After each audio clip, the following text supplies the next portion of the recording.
Marysia, what are we recording today? Well, today we're going to record an interview with the smartest person at Buglo, as he's called. That is Mateusz Szurek. We'll talk a bit about the playground standard and what exactly a standard is. You'll find out in our podcast. I warmly invite you to listen. I'd also like to refer back to your experience, specifically about those swings where instead of chains there were rigid rods. Well, I actually had, in my local park in my hometown, there was a really extreme situation. Instead of a seat hanging from those rigid rods, there was a steel boat with sharp pointed sides. That boat probably weighed several dozen kilograms, or at least a dozen or so. And it really worked like a battering ram. Now this is where things get very serious, because right in the introduction to the standard, it is clearly stated that the primary purpose of the standard is to protect users from disability and death. So this is the fundamental task that the safety standard is meant to uphold. However, the secondary goal is to mitigate less serious accidents or to reduce the frequency of such incidents. We simply want these situations to occur as rarely as possible. And what if, in such a case, a child is unable to get up on their own? For example, up some steps like these? Or a climbing wall, but the parent helps them up instead? Should that not be allowed? What do you think? In my opinion, this is definitely a good situation, and we should help children in places where they struggle, from my point of view, because it helps those children develop.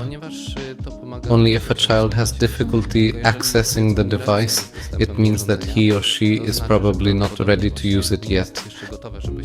And it's not just about helping him get on, but then it's also the caregiver's responsibility to ensure the child's safety while playing on this device.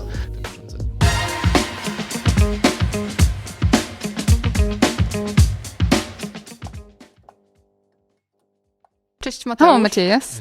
Hello, Marysia. I think that our podcast tradition will be that we will talk at the beginning about our childhood memories and what our playgrounds looked like. What do you think about this?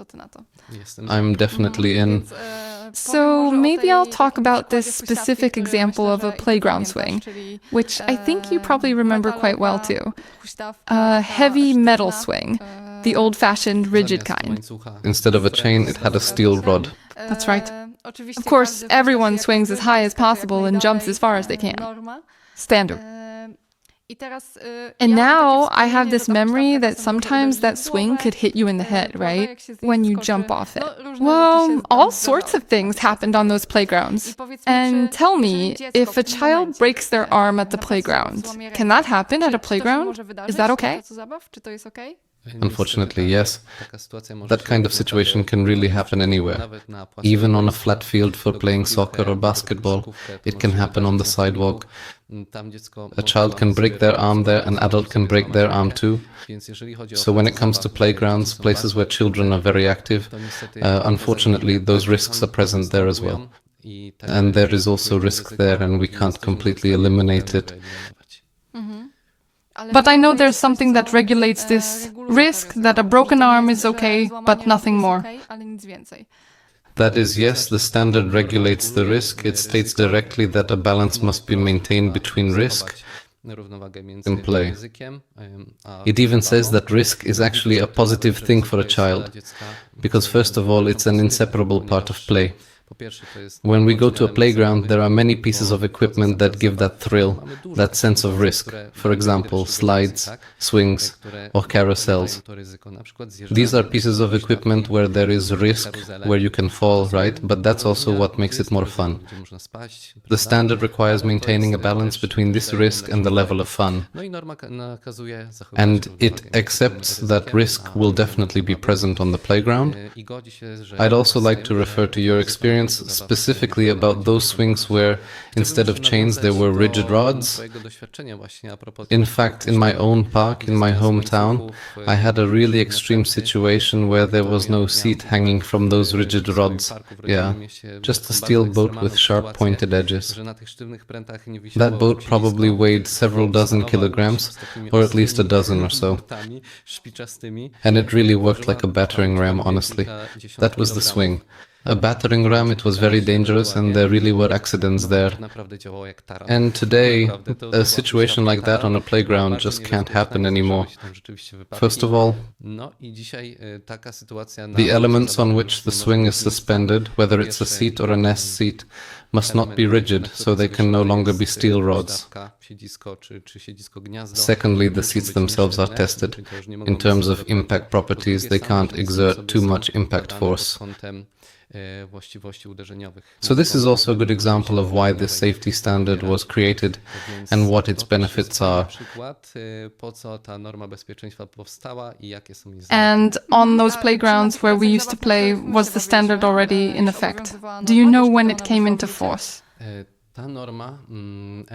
This EN 1176 standard has been in effect since 1998. So quite a long time ago already. However, it's not like there was absolutely nothing before that in terms of standards, because it is based on earlier national standards, mainly the German and British ones. So basically, those swings we talked about at the very beginning, were they already being installed when the standard was in effect?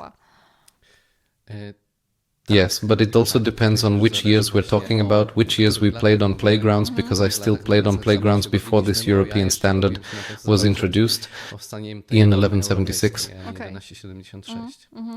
And is it updated?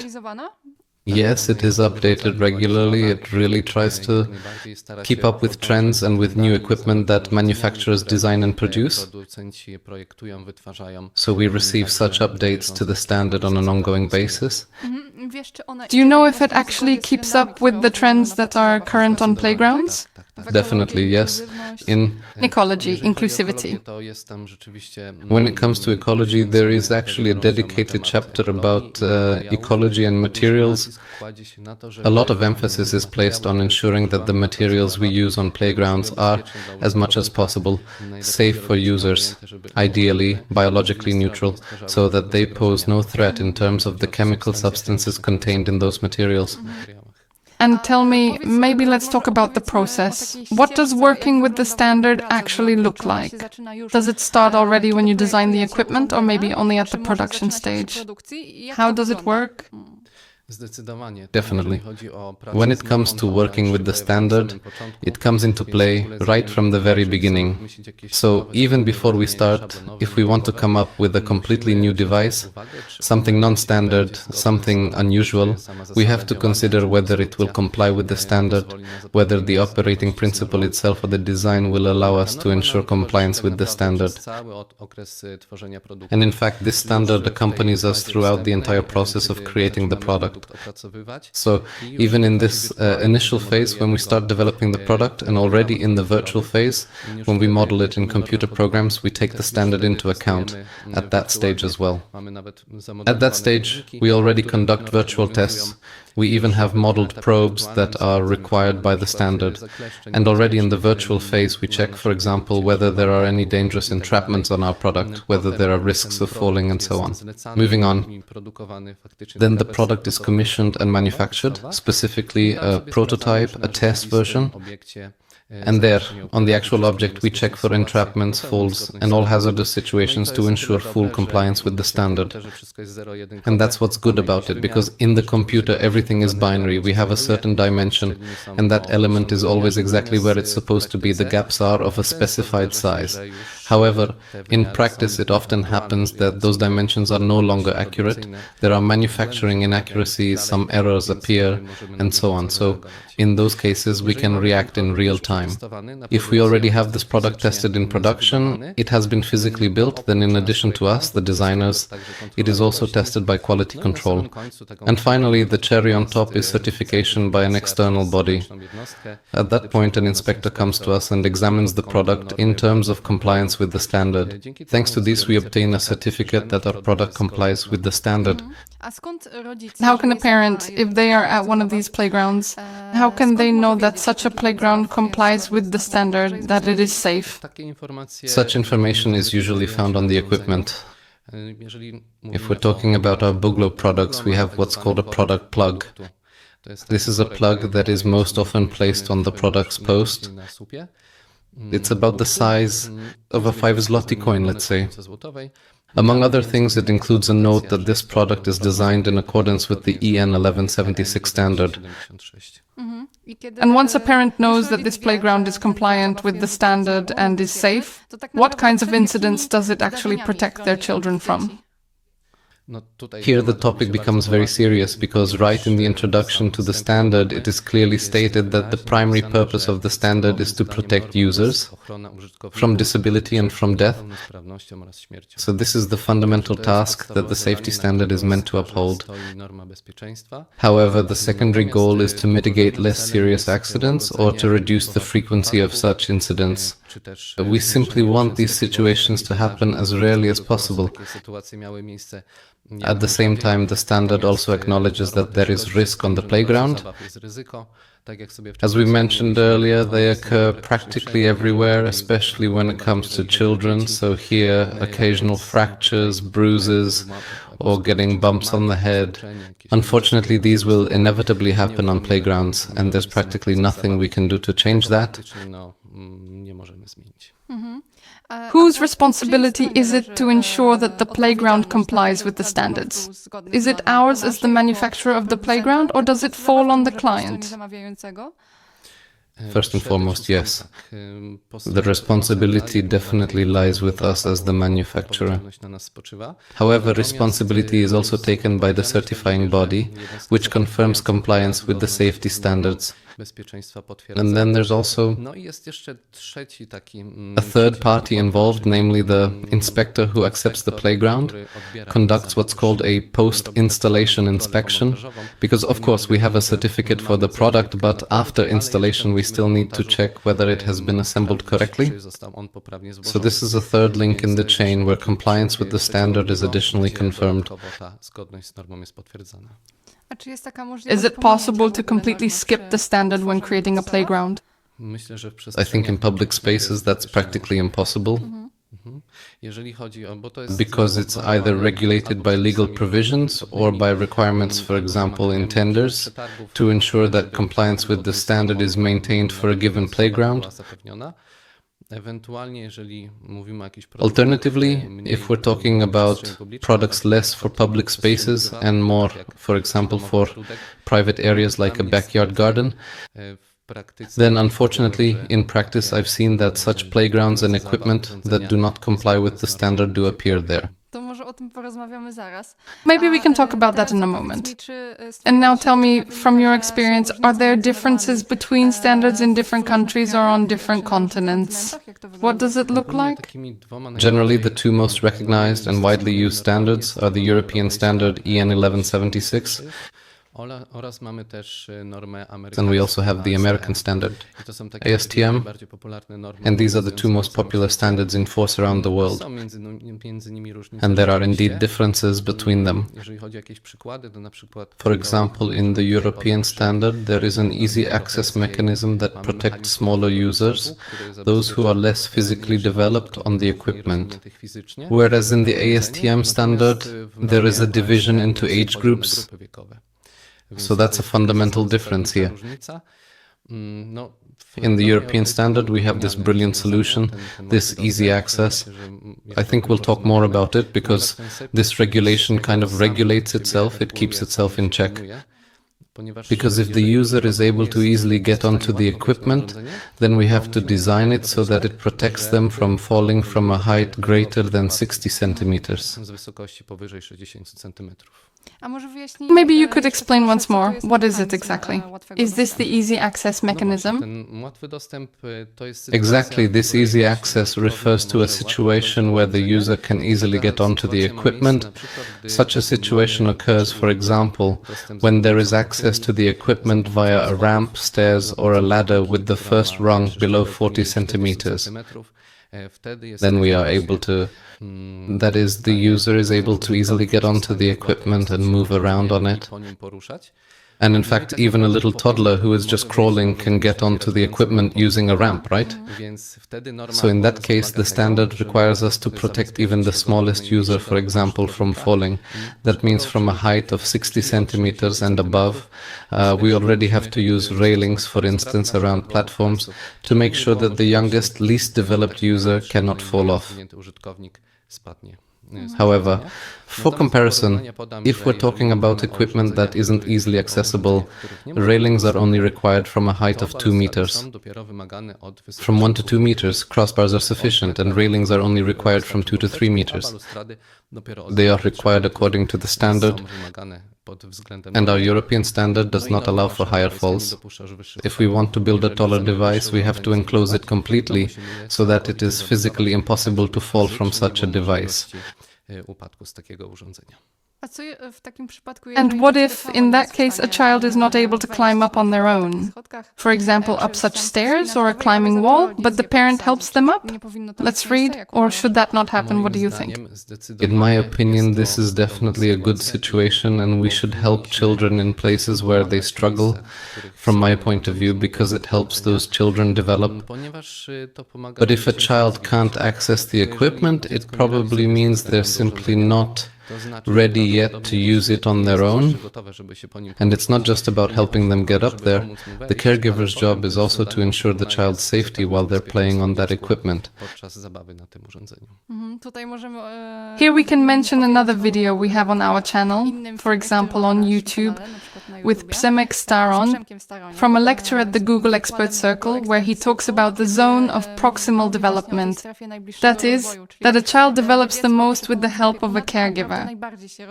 But the caregiver's involvement really needs to be very active on the playground. It can't just be sitting on a bench and watching, but rather actively participating in the play, which we highly recommend listening to. That lecture is really great. Yes.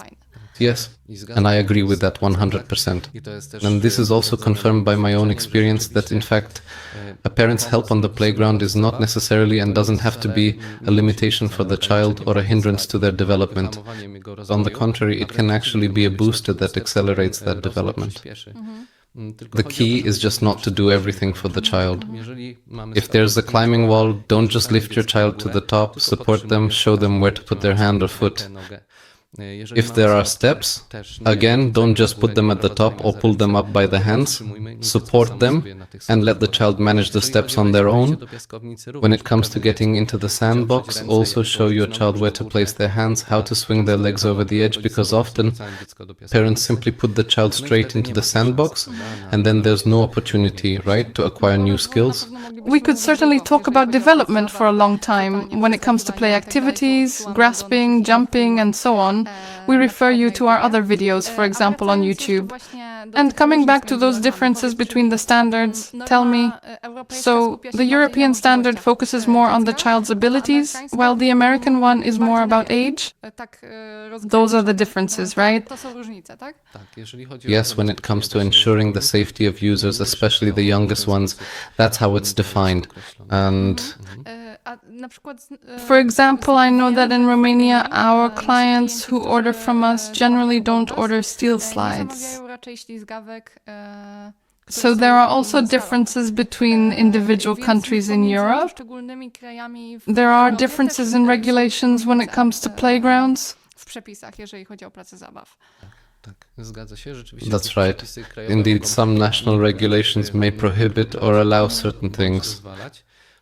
However, regarding the regulation you mentioned about steel slides, it's even included in this standard, EN 1176. It's listed at the end. There's an annex with national deviations, which, for example, includes Romania. There, we can't use slides made of steel. I think all of us, if we look back to our childhood, have at some point slid down or at least sat on one of those heated metal slides. It wasn't a pleasant experience. Is there any way to prevent that? Because in Poland we can still make those kinds of slides? Still. Yes, if we're designing a playground with slides, it's a good idea to position those slides facing north. That way they'll be exposed to the sun for a shorter time as possible, and at noon the sun won't heat them up as much as it could. That's a good practice. Right, maybe let's talk a bit more about shade on playgrounds, because that's also a very controversial topic. People very often write in the comments, for example, on social media, asking why there isn't more greenery on playgrounds, why there isn't more shade. But often it's simply the case that, for example, there can't be trees on a playground, right? Well, yes. When it comes to the play area itself, there really can't be any trees there. However, trees are absolutely allowed everywhere around the playground, because it's important to remember that what we see on playgrounds, the equipment, is not the entire space they occupy, because each piece of equipment has what is commonly called a safety zone. That is, usually it's about 1.5 meters. Around the equipment, or even more, there can't be any other structures or any other permanent objects within this zone. So, indeed, we can't place trees there. No such elements are allowed in that area. And has it ever happened in your experience that a piece of equipment you had already manufactured, and in the program, for example, everything checked out, everything seemed fine, but then when it came time for certification, it turned out that actually it wasn't, that there were some errors, some kind of pinching hazards? That happens very rarely now, because we already have over a dozen years of experience, and in our research and development department, there are employees who have been here practically since the very beginning. They've been employed at the company and in this industry for over a dozen years, so the certificate is usually just a formality, a confirmation that everything really is in order. However, if such details do come up somewhere, we can actually make some improvements after certification. If something like that comes up during the certification process, the inspector might say, okay, your product meets the standard, but for example, I would add a handle here because it would help the user operate the device. So it's also great that we're working with an organization that takes a practical look at our products and the certification process. It's not just about ticking boxes in some table. Done. Yes, checking off that something meets the standard, but they also look at our products practically and with common sense. And thanks to that, they're even better. We know that playgrounds in the city, as you said, are usually safe. They're certified and everything is fine with them. There's nothing to worry about, but what about those playgrounds that someone set up in their backyard? What dangers might be lurking there for children? What could be dangerous on such playgrounds? I've been to a few of those backyard playgrounds in people's gardens. I really have, and I saw that there are certainly non-compliances with standards for sure, and even dangerous situations. First and foremost, attention should be paid to head and neck entrapments, because there are sometimes gaps. For example, between a wall and a railing, where a child's neck could get stuck, and the child could actually become trapped, hanging by the head. So that's the most dangerous situation, practically speaking, that can occur on a playground, or at least one of the most dangerous. I also often see slides in home playgrounds. They are very steep, and on top of that, wavy. The standard also specifies, of course, the appropriate angle of inclination for the slide that can be on a playground, so in that case the angle was definitely too steep. As for the exit section of the slide, meaning the part where the slide starts to level out and where the user comes to a stop, very often, these exit sections are too short, and I've even encountered an extreme situation where there was no exit section at all. The user would simply slide down and land on their feet. Sliding down that slide would end with falling onto your feet, onto the ground. What else? I also often see that when it comes to swings, they don't maintain the proper distances between the seats. For example, or for instance, if we have a swing with a single seat or a nest swing, the proper distances aren't maintained, and that's also dangerous. The standard also, of course, specifies what those distances must be, because we can imagine, for example, that one child sticks out their hand and another swing could hit that hand. Another swing, right? So, such dangerous situations. I've actually seen this kind of thing quite often at uncertified playgrounds. So, to sum up, do we recommend playing at playgrounds in general? There's really nothing to worry about there, everything is safe, and kids are sure to have a lot of fun. That's right. And above all, at certified playgrounds that comply with the EN 1176 standard. Thank you for this conversation. No wonder they say you're the smartest person at Google. You really showed your full brilliance here. That advertising slogan, repeated at various events, is slowly starting to become a fact. Yes, but there are no studies on that subject. Thanks, Mateusz. Thank you.